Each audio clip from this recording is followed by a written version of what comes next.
Telugu Desam party స్థాపించిన దగ్గర నుంచి ప్రతి ఏడాది క్రమం తప్పకుండా మహానాడు నిర్వహించుకోవడం జరుగుతుంది. అయితే ఈ ఏడాది కడపలో మహానాడు చేయాలని చెప్పేసి మరి ఆ పోలిట్ బ్యూరో నిర్ణయించడం జరిగింది.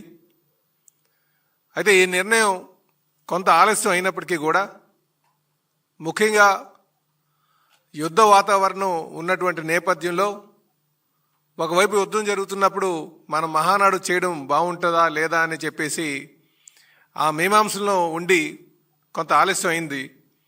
ఎప్పుడైతే ఈ యుద్ధం మరి ఆగిపోయినటువంటి సందర్భంలో తప్పనిసరిగా మహానాడు చేయాలని చెప్పేసి మరి పోలిట్ బ్యూరో అంతా కూడా నిర్ణయించడం జరిగిందని చెప్పి తెలియజేస్తున్నాం.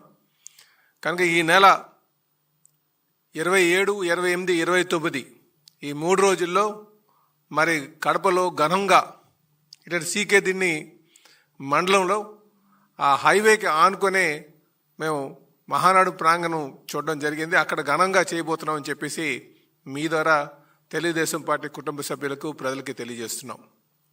ఇందులో మొదటి 2 రోజులు నాయకుల్ని ఏ స్థాయి నాయకులు అంటే మండల స్థాయి నాయకుల వరకు కూడా, అలాగే యూనిట్ క్లస్టర్ వరకు కూడా మనం పిలవడం జరుగుతుంది.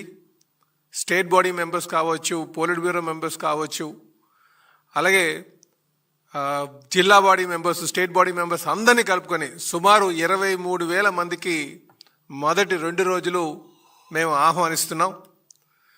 3వ రోజుకి వచ్చేసరికి గ్రామస్థాయి అధ్యక్షుల వరకు, గ్రామ కమిటీ వరకు కూడా వెళ్ళడం జరుగుతుందని చెప్పేసి ఈ సందర్భంగా తెలియజేస్తున్నాం. అంటే సుమారు 50,000 మందికి ఆ రోజు మీటింగ్కి ఆహ్వానం పంపడం జరుగుతుందని చెప్పి తెలియజేస్తున్నాం.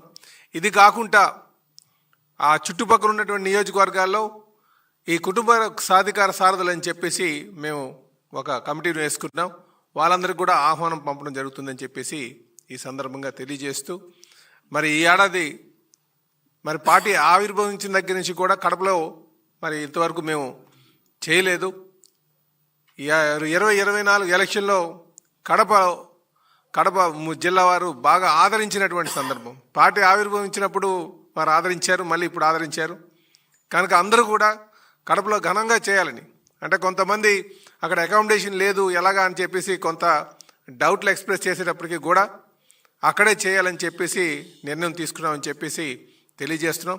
ఈలోగా కూడా మేము ప్రతి నియోజకవర్గంలో క్యాడర్ను పిలిపించి ట్రైనింగ్ కూడా ఇవ్వడం జరుగుతుందని చెప్పేసి తెలియజేస్తున్నాం. నమస్కారం.